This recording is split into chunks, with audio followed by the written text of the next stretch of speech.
You're listening to Dead Strange, the podcast where I'll be delving into bizarre cases from across the globe.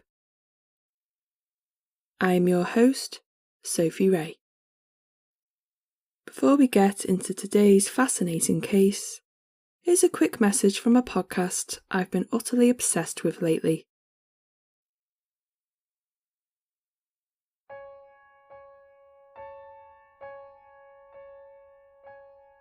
Hey guys, I'm Julia, the host of Always Time for True Crime.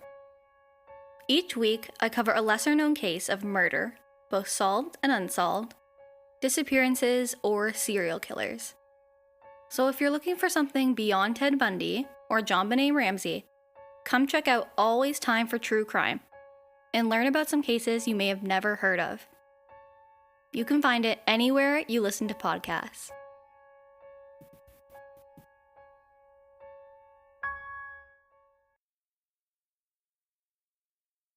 Thank you. And now on with the show. When you think of criminal twins, you're likely to think of the Cray twins, who terrorised London throughout the 50s and 60s. You certainly wouldn't connect the phrase criminal twins to two little girls born in a military hospital in Yemen. This is the strange story of the silent twins.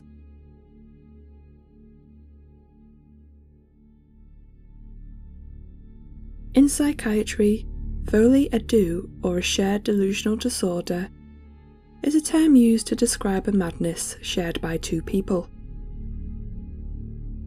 The syndrome was once classified in the DSM as being a shared psychotic disorder or an induced delusional disorder, but has since been left out of the 5th edition of the manual due to the broadness of its characteristics.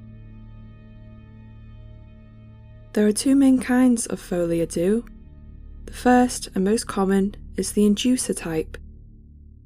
This is where one patient's delusional beliefs or violent tendencies rub off on someone close to them, usually a romantic partner or a close family member.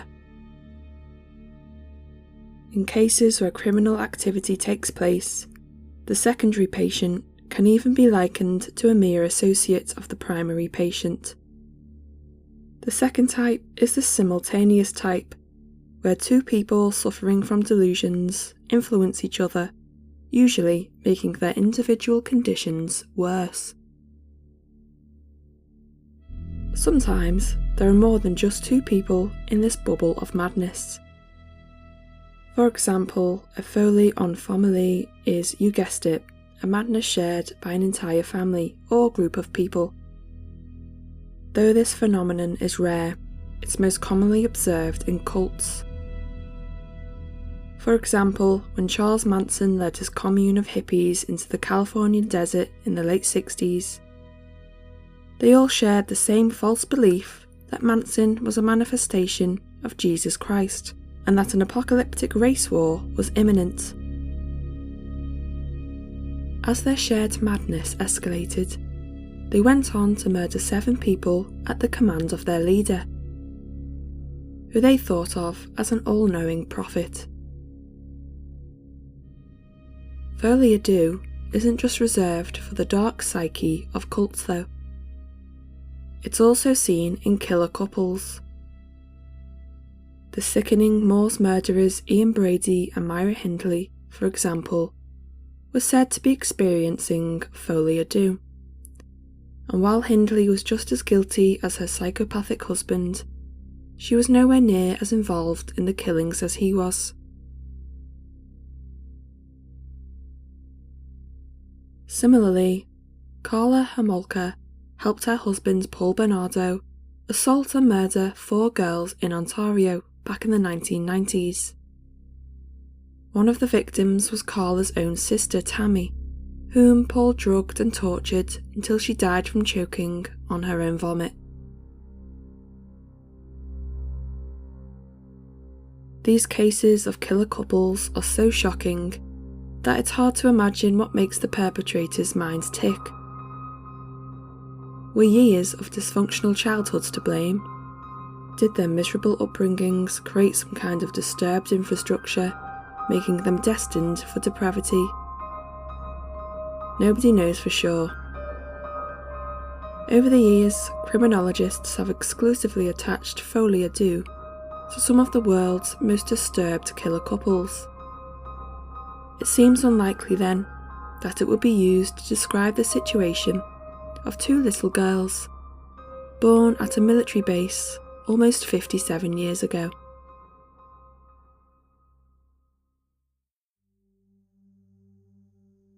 When Aubrey Gibbons boarded the ship that would sail him to a new life in the United Kingdom, he never imagined that his family would become infamous amongst locals. Attracted by the better living standards and job opportunities, Aubrey left his home in Barbados to live with his cousin in Coventry, and he planned to work hard so he could finally afford a house of his own. For the first few months of living in the UK, Aubrey retrained as a Royal Air Force technician, and eventually saved enough money for his wife and 2 children to book passage on a ship. When Gloria Gibbons arrived with 3-year-old Greta and little baby David 7 months later, the family settled into a home and were excited to start their new lives in the UK. As part of the Windrush generation, Aubrey and Gloria were able to make use of the British Nationality Act, which meant that anybody born in one of the United Kingdom's colonies had the right to enter, work and live in the UK as a citizen. The Act was established in 1948 in order to encourage immigration from other countries to help with the broken economy after World War II. Thousands from the West Indies flocked to the UK in search of a better life, and for many they achieved just that. By the 60s, Britain's largest cities were visibly more multicultural than they had been decades before, and huge, thriving communities of immigrants could be seen everywhere. Of course, mass immigration like this doesn't come without its criticisms, and racial tensions in the UK were at an all-time high.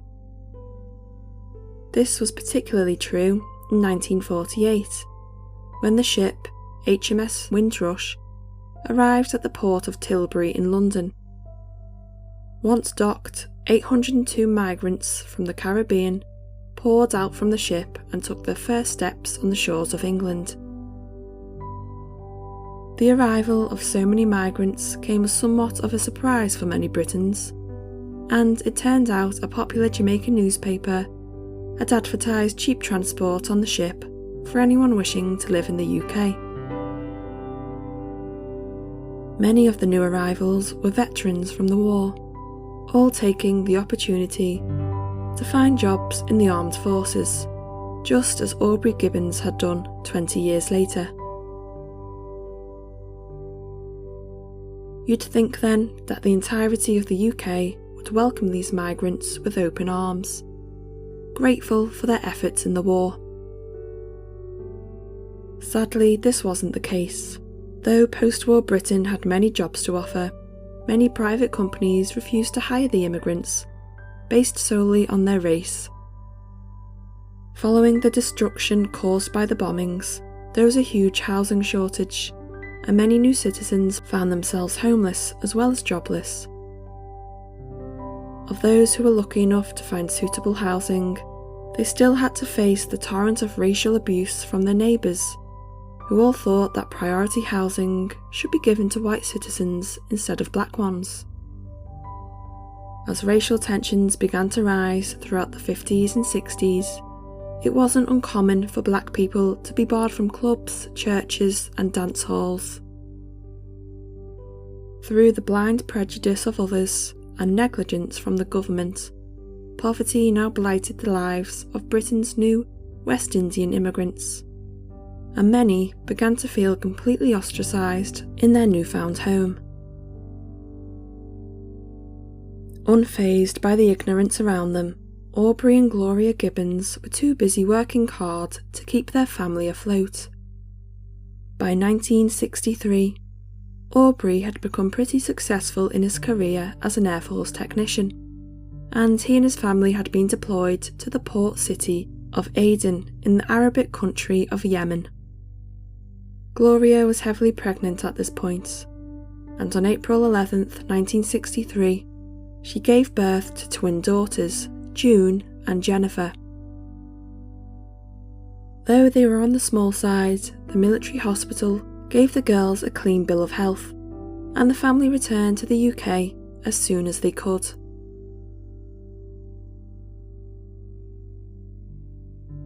They arrived back at Coventry, but soon decided that a change of scenery was required to give the girls the upbringing they deserved. June and Jennifer spent the first few years of their life in the busy industrial city of Coventry, and their parents noticed that they would babble happily to one another and had a close bond. As they grew to toddler age, their parents had the opportunity to move somewhere a bit more idyllic. They were relocated to an army base in Haverfordwest in Pembrokeshire, Wales, and seemed entranced by this quaint market town with its sandstone cottages and churches on every corner. Whether the Gibbonses knew it or not, with small towns often comes small minds. They soon noticed, as did everyone around them, that they were the only black family in town. Growing up as the only non-white children in the school, June and Jennifer were often subjected to intense racial bullying. Their mother recalls them being nicknamed, quote, the chocolate drops, unquote, by other classmates, and this constant teasing made the twins withdrawn and socially apathetic. In fact, over the course of a few months, the twins refused to speak to anybody and would refuse to attend lessons. Eventually, they began slacking at school and failed various reading and writing assessments, meaning they were classed as illiterate. Their father, Aubrey, recalled that their bizarre behaviour wasn't reserved just for the classroom, as their unwillingness to speak to others was also seen in the family home. Aubrey said that, quote, in the home they'd talk, make sound and all that, but we knew that they weren't quite like, normal children, talking readily, unquote. It became clear that June and Jennifer had developed their very own language, which many described as a kind of sped-up Bayesian Creole language, even though their own Bayesian family couldn't even understand it. It's estimated that around half of young identical twins develop this so-called twin speak or cryptophasia. While it may seem bizarre, the series of made-up words and expressions die out over the years, and many twins can't even remember the days when they could only communicate in their own language. For June and Jennifer, however, this cryptophasia lasted for many, many years, and their uniqueness was beginning to stand out in the community. For their school teachers, the twins were frustrating in the sense that they would clearly understand English, but they just refused to speak it.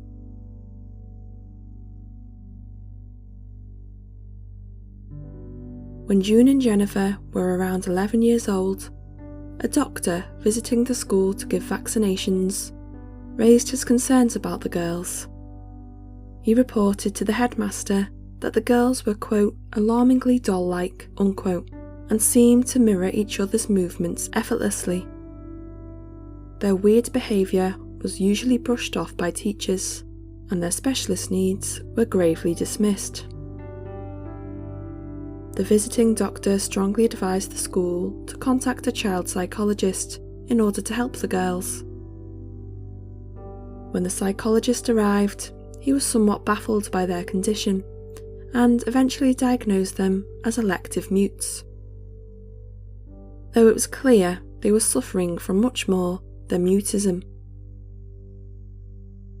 After the diagnosis, they were transferred to a specialist school, that dealt with special needs children. The twins were unlike anything the school had ever seen before. The Eastgate Centre for Special Education was used to helping children with autism and other common special needs, but it had never witnessed children quite like June and Jennifer before. Kathy Arthur was set to be the girls' new teacher, and she took on this task with a mix of trepidation and excitement. In an interview, Kathy looked back on her first impression of the twins. The reports from the school were scanty and not really terribly helpful. I only heard verbally that they demonstrated dumb insolence, which was not the impression I had at all, and that they were very negative in school and secretive, but there was nothing about their academic level. Oh, and also that they didn't speak at all, the school said, and that it was thought they didn't speak English, but a sort of African click language. Right.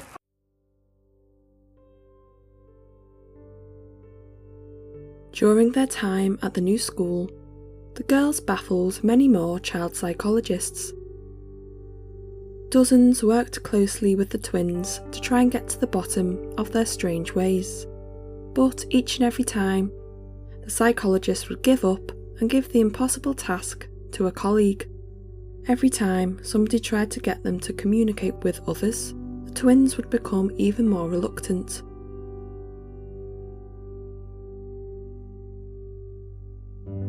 In the end, professionals decided that some tough love was in order, and the girls were separated completely. They were both sent to separate boarding schools, with experts believing this would break their dependency on one another. This could not be further from the truth, however, and the two girls became extremely unhappy. Faced with bullying and now having to deal with the trauma on their own, June and Jennifer were each in a constant state of catatonia, rarely doing anything throughout the day at all. They refused to participate in lessons, and because of this, the girls were still classed as illiterate. Without being able to speak or write, it must have felt like torture, trapped in their own minds, and not having the support of your twin sister. Teachers reported that June rarely left her bed at the boarding school, and that it would take physical force to coax her out. Jennifer had become volatile and hated every one of her classmates, and despite never talking to them, she made her hatred clear, with thunderous looks and rude gestures. It seemed obvious to the intrigued experts around them that June and Jennifer's mental health was suffering immensely while separated, and the decision was made to reunite them. Used almost as human guinea pigs, the psychological experiment to cure this suspected folie à deux had failed, and the two girls were now suffering the consequences. Once reunited, nobody was quite sure how the girls would react. There was speculation that they might even reject each other entirely, after being in such a negative mental state for so long, but they proved otherwise. June and Jennifer greeted each other with a tremendous amount of love, and were inseparable once again, but they were now more withdrawn than ever. They were sent back to live at home, where they spent most of their days cooped up in their bedroom, speaking in their own bizarre language. Though now 16 years of age, June and Jennifer had still remained extremely childlike, and would fill their free time by playing with dolls and making up their own games. Even though they'd rejected any form of education, those around them were stunned to see that they were slowly teaching themselves to read and write. In fact, they would pore over the literary works of Jane Austen and Charles Dickens, practicing each word and sound on one another. They began to write short plays about their dolls in the doll's house, and they'd perform these plays for their little sister Rose, in a sort of soap opera style. Each doll had its own name and backstory, and, morbidly, each doll died in a violent way at the end of each play. They had seemed to become more interested in talking at this point, and their mother Gloria bought the girls 2 leather journals as a gift. They began to pen elaborate diaries of their lives and wrote to many pen pals from all over the world. For the first time in their life, the girls were finally able to write down their thoughts and emotions. One day, June wrote about how she was scared of her twin sister, much to the shock of those around them. Once thought of as having a friendship like no other, nobody could quite predict that the girls seemed to have a fear of one another. June wrote, quote, "She wants us to be equal. There is a murderous gleam in her eye. Dear Lord, I am scared of her. She is not normal. Something is driving her insane. It is me." Unquote. The mention of a murderous gleam is certainly interesting. Could the twins have secretly hated each other all this time, both unable to speak and ask for help? That prospect remains a mystery. Now of a legal age to receive unemployment benefits, June and Jennifer had saved up enough money to send away for a writing course through the mail. They'd always shared a rich fantasy life in their own heads, it seemed, but they now had the ability to put their ideas onto paper. The course advised its newfound students not to write about crude topics such as sex, drugs and violence, and amusingly advised against stories set in America. Being utterly rebellious throughout their lives, June and Jennifer ignored the course's stringent advice, and the majority of their stories focused solely on lusty or violent Americans involved in some sort of illegal or immoral activity. As well as purchasing the writing course, the twins bought a second.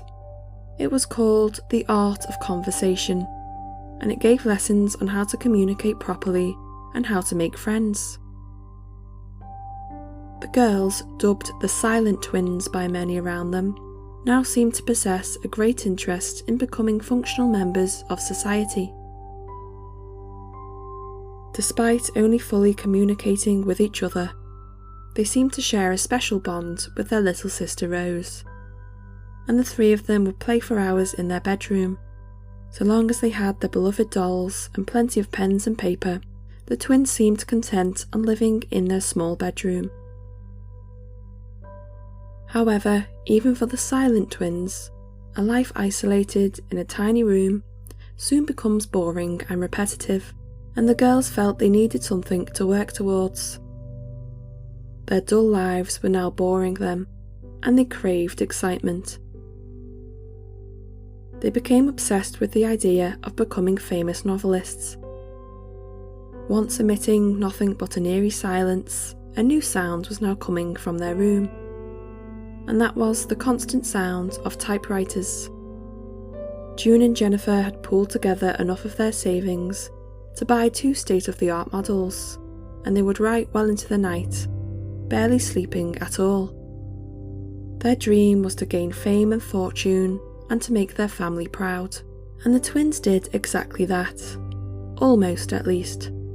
After many nights of frantic tapping at the typewriter, June Gibbons was the first to complete her first novel, The Pepsi Cola Addict. In order to get it published, she pulled a particularly bold move.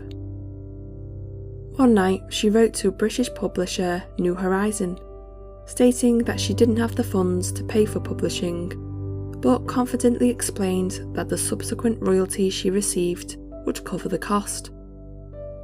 She signed the letter with, quote, "If not, then call for police and I'll gladly be arrested," unquote. The publishers were taken aback by her letter, and though they viewed the theme of her book as unusual, they agreed. Due to the bizarre story of the Silent Twins, the book has gained somewhat of a cult following and has been desired by many collectors and literary aficionados since it was published back in 1982. Those lucky enough to get their hands on a copy describe the novel as, quote, bizarre but charming, unquote, on internet book forum Goodreads, and many readers expressed their shock at how it was written by a former illiterate teenager. The website describes the synopsis of the book as a, quote, self-published novel by June Alson Gibbons, one of the silent twins. Preston Wildey King, 14, lives in Malibu with his widowed mother and sister. He is literally addicted to Pepsi to the point that all his thoughts and fantasies are focused on it. When he's not drinking it, he's dreaming about it, even creating art and poetry based on it. It amounts to his religion. He is deeply in love with Peggy, but she dumps him after an argument over his Pepsi habit. His friend Ryan is bisexual and desires him. His math tutor seduces him, and when he's sent to juvie after robbing a convenience store, mesmerised by a case of Pepsi of course, he's molested by a guard. Preston's choices and misfortunes are chronicled with that distinctive Gibbons flair, full of elegant metaphors, quirky slang, and undercurrents of emotion that take on a life of their own. Good luck finding it. Only 5 libraries are known to have it, but apparently bootleg copies do exist, unquote. Possessing the same imaginative mind as her sister, it came as no surprise that Jennifer had literary success too. Shortly after her sister, she published Discomania, an equally prized novel about a young lady obsessed with a local disco, encouraging its patrons to perform acts of extreme violence in an almost purge-like fashion. And later, she published The Pugilist, a tale about a doctor who tries to save his dying son by killing the family dog and giving him his heart. The dog's soul lives on in the child, and the boy is possessed, savagely killing his own father in an act of revenge. Though Jennifer published more works than her sister, it was June who was considered to be the better author. Arguably though, their minds worked as one, and these bizarre, violent fantasies they spent hours typing onto paper would serve as an eerie clue of what was to come. As they gained royalties from their literary success, the girls soon realised that becoming authors was not at all what they'd hoped it would be. They were disappointed that fame hadn't befallen them, and grew bored of sitting around all day penning their next novel. Now young women, the girls were still receiving education at the Eastgate School of Specialist Education, and they were beginning to feel strong romantic intentions towards 2 fellow students, 2 American brothers who had committed various violent crimes. The boys were textbook sociopaths who took advantage of June and Jennifer and showered them with false compliments. The girls were instantly infatuated and would get up early every morning to meet up with the boys before school. America, of course, had held a special place in the girls' hearts ever since they started writing their stories. They were truly fascinated by the glamorized American lifestyle, and most of their tales would involve the rich and famous of Malibu or American drug lords.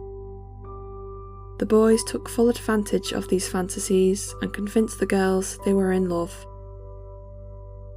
In spite of this, the boys would beat them, bully them, and ply the girls with drugs and alcohol. One night, the group decided to break into a local church, and they lost their virginity on the altar. When she got home, June wrote in her diary about her experience. An entry that is pretty heart-wrenching. She wrote, quote, "I no longer have feelings for sex. I think it's mean and cruel. I just lie back and let it happen. I want romance and emotional attachment. Boys just used my body," unquote. At this point in their life, June and Jennifer Gibbons had become notoriously eccentric figures of the community.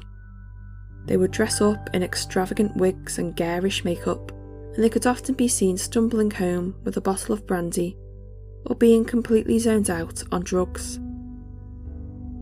Another one of their quirks was that they wouldn't go anywhere without their trusty binoculars around their necks, as they loved snooping on neighbours and giggling excitedly in their made-up twin speak. Soon they began to copy the criminal activities of the boys, and their excessive drug and alcohol use affected their personalities, making them violent. The boys liked to play the pair off on one another, and soon they began to compete for their attention and love. One day, Jennifer penned a shocking confession. She admitted that, quote, "I am not ashamed to say that I tried to kill my sister. Things got out of hand. I did not succeed in strangling her with the wire of the radio. I'm sure she wanted to kill me too. I have a grave feeling she did," unquote. Once inseparable and connected by their secret language, June and Jennifer seemed to have violent fights almost daily. June made a confession of her own in her first ever interview many years later. We were fighting. I pushed her in the river. I said to myself, if I kill her now, maybe I'll have a happy life. No more hassle, no more stealing my personality, no more fighting, no more arguing.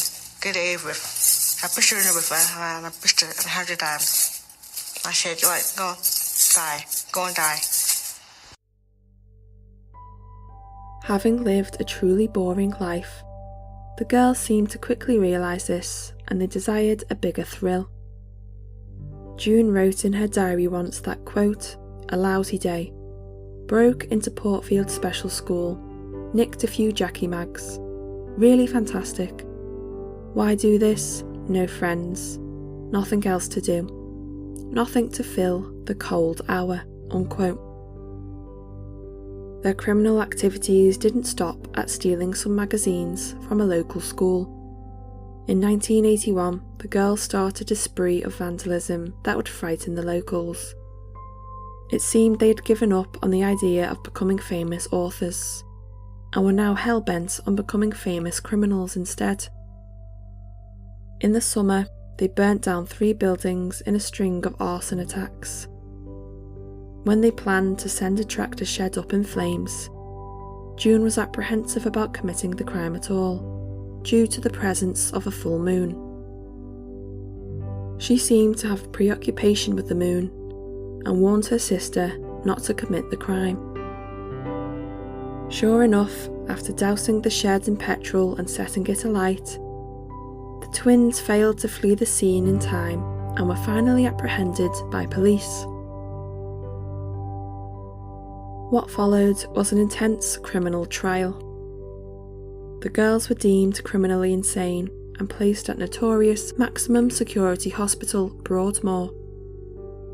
Here, the girls were living under the same roof as the likes of serial killers Myra Hindley and Rose West, and the strict conditions of the hospital didn't prove easy for the 2 girls. They were pumped with antipsychotic medications, which stripped them of their once vivid imaginations. They now had no desire to write, and after a few years, they lost all passion for creative writing at all.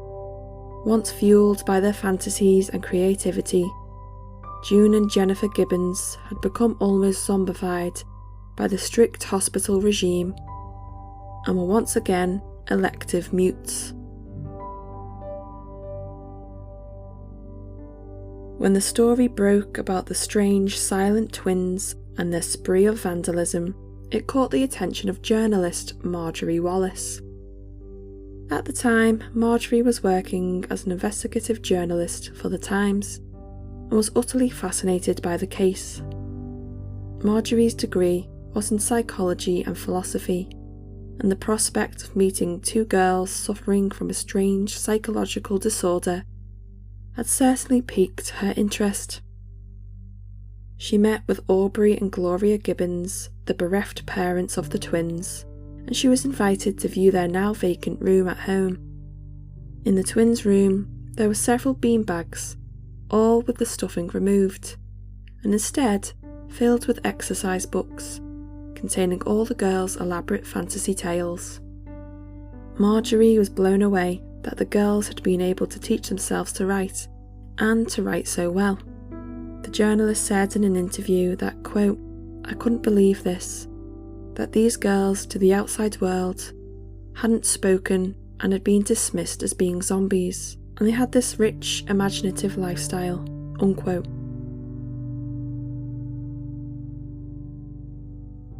After researching the fascinating life of the two girls, a meeting with them was finally arranged at Broadmoor Hospital. Countless other journalists had met with the girls in the past, all eager to get that big scoop on the infamous silent twins. But they'd all been too creeped out by the girls, promptly abandoning their mission. Doctors at the hospital viewed June and Jennifer as being deeply disturbed and branded them violent psychopaths, along with labelling them with various other personality disorders. It's fair to say that their behaviour was certainly unusual. In some sort of secret pact, the twins would take it in turns to starve themselves of food and water. While one rejected food one day, the other one would binge on anything they could get their hands on. The next morning, they would swap roles, and this odd cycle continued for many years. Nobody was quite sure why they did it. Frequently, nurses would enter their cells in the mornings to find them frozen in the same specific position, even though they'd slept in separate cells and couldn't see each other. Some people say that twins possess the powers of telepathy. Could this be true of the Gibbons twins, or were they just clever tricksters? Frustratingly, only they can know for sure. Shackled and heavily guarded, June was the first of the twins to meet Marjorie. Always thought of as being the more confident of the two, it was agreed she'd be the most willing to communicate with her. She was dragged in by the two prison wardens either side of her, and her face was said to be expressionless. At first, she made no eye contact with Marjorie whatsoever. Her eyes were downcast, and she just stood there, with her arms hanging by her side. Next, Jennifer was brought in, and she seemed to mirror her sister's behaviour completely. They stood there in complete silence, reluctant to talk to the stranger sitting in front of them. Suddenly, the journalist leant forward and whispered, quote, "Do you know, I've read some of your books," unquote, with a big smile on her face.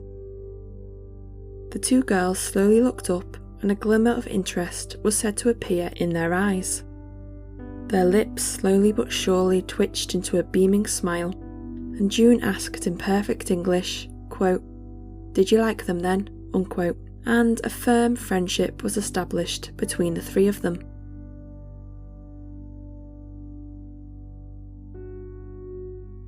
Through many meetings and interviews with the girls, Marjorie was able to publish a book of her own, titled The Silent Twins. It was clear to the journalist that the Gibbons twins desperately wanted recognition and fame in one way or another. Once they were told of Marjorie's upcoming biography of their life, they seemed ecstatic, perhaps realising that if their story was told, it could liberate them from their life of silence. Marjorie would travel to Broadmoor almost every weekend to spend time with the girls, often enjoying tea and lunches. She noted that the girls had a wicked sense of humour and were constantly cracking jokes despite their miserable incarceration. Shunned by their community throughout their life, Marjorie was the only person willing to see past June and Jennifer's eccentricities. Even though they were responsible for the string of arson attacks, their prison sentence at Broadmoor seemed especially harsh. You could argue that the twins were simply carted off there because nobody knew what to do with them. They had no official diagnosis, so throughout their young lives they received no proper support or suitable medication. twins spent almost 12 miserable years living at the hospital, and although they had Marjorie as a friend, their only bit of solace was to fill page after page of diaries. The diaries were of the same disturbing nature as they had been back when the girls had first learned to write as teenagers. June wrote a particularly haunting entry where she said, quote, "Nobody suffers the way I do, not with a sister. With a husband, yes. With a wife, yes. With a child, yes. But this sister of mine, a dark shadow robbing me of sunlight, is my one and only torment." Unquote. June wasn't alone in thinking that her sister was a so-called dark shadow. Jennifer wrote in her diary that, quote, "We have become fatal enemies in each other's eyes. We feel the irritating deadly rays come out of our bodies, stinging each other's skin. I say to myself, can I get rid of my own shadow? Impossible or not possible. Without my shadow would I die, without my shadow would I gain life, be free or left to die. Without my shadow, which I identify with, a face of misery, deception, murder."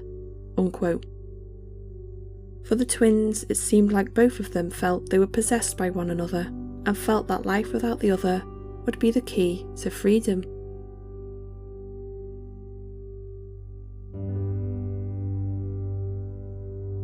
It was now 1993, and June and Jennifer had been pleading for release for several years.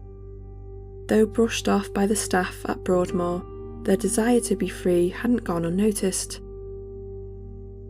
In the summer of that year, a parole board finally agreed that the twins were reformed and that they could spend the remainder of their sentence in the much lower security Caswell Clinic in Wales. June broke her silence on their stay at Broadmoor, saying that, quote, "We got 12 years of hell because we didn't speak. We had to work hard to get out. We went to the doctor and we said, look, they wanted us to talk. We're talking now. He said, you're not getting out, you're going to be here for 30 years. We lost hope, really. I wrote a letter to the Home Office and I wrote a letter to the Queen, asking her to pardon us, to get us out. But we were trapped." Unquote. Before the twins left Broadmoor Hospital, Marjorie decided to pay them a final visit.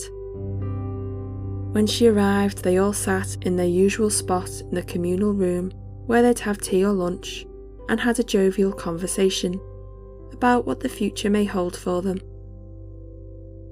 Nothing seemed off until right in the middle of the conversation, when Jennifer blurted out an unusual sentence.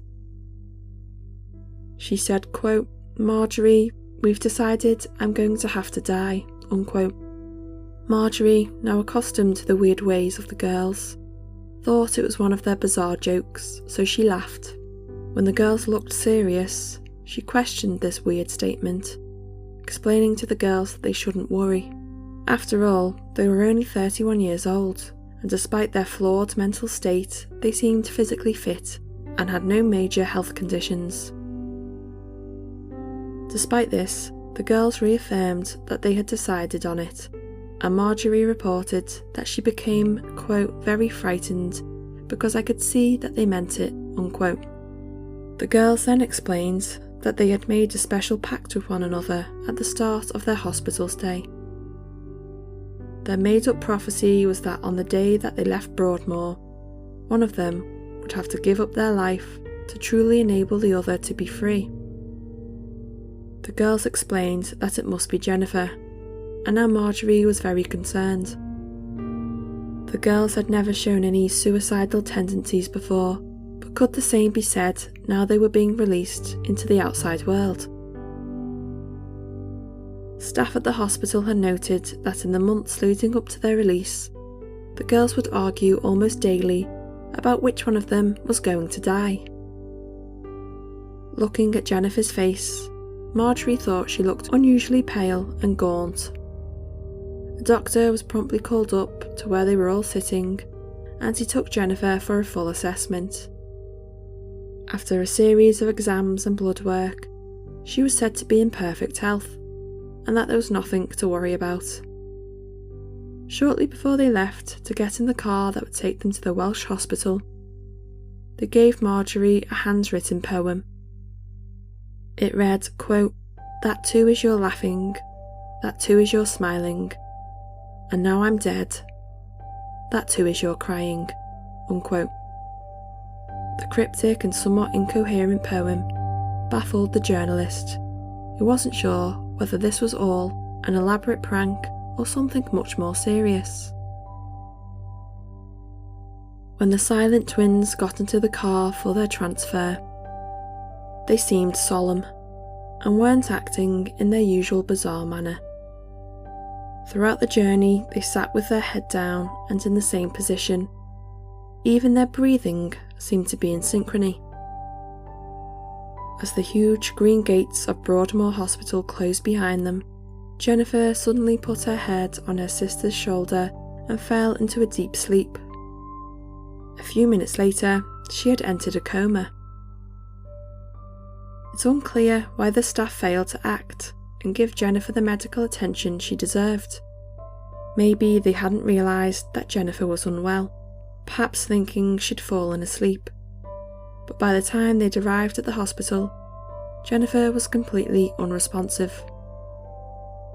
At around 6:15 that night, she was pronounced dead, and inexplicably so. The cause of her death remains a mystery, although the autopsy revealed she had swelling around her heart. Doctors put this down to her heavy medication whilst incarcerated. But June had been on the exact same dosage as her sister, and both were in perfect health. Sobbing, her sister lay a single red rose over her lifeless body, one that she'd brought along for the car journey. Had the pair planned the red rose too?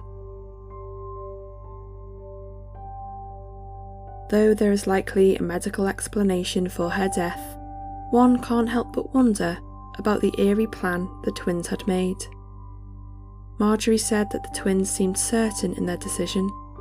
If it is just a coincidence, it's certainly an unusual one. A few days after the tragic incident, Marjorie Wallace went to visit June at the clinic.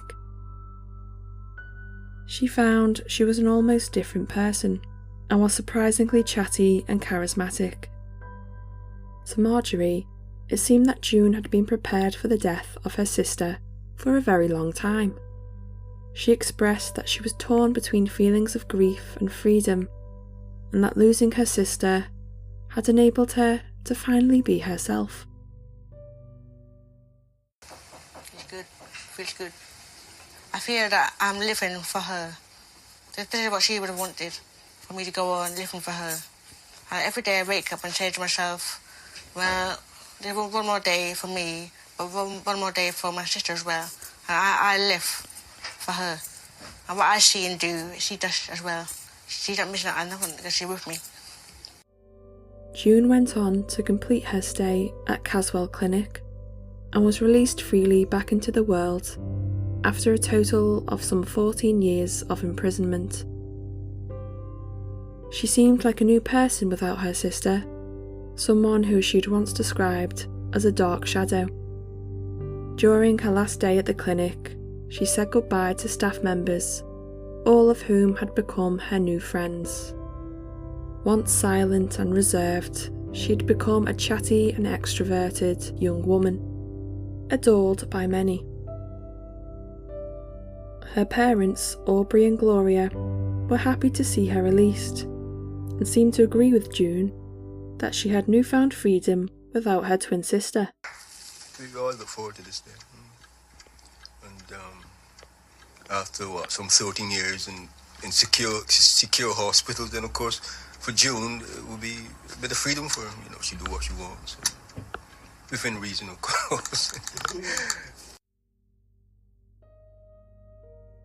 Nobody at the clinic disliked June, and though she had once been thought of as creepy and dangerous, everybody was overjoyed to see her fully recovered.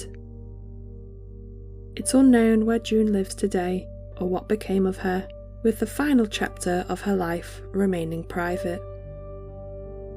She reportedly still writes fantasy stories in her spare time, but it's safe to say that nothing will truly beat her part in the strange story of the Silent Twins.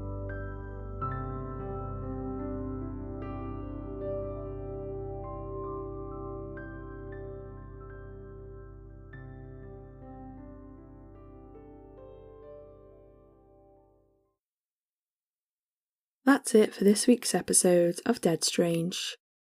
I hope you enjoyed hearing about the Gibbons twins as much as I enjoyed researching them. This case was a truly fascinating one. Be sure to subscribe to Dead Strange wherever you get your favourite podcasts, and please consider leaving a review if you've enjoyed the show so far. I have been your host, Sophie Ray. Bye for now.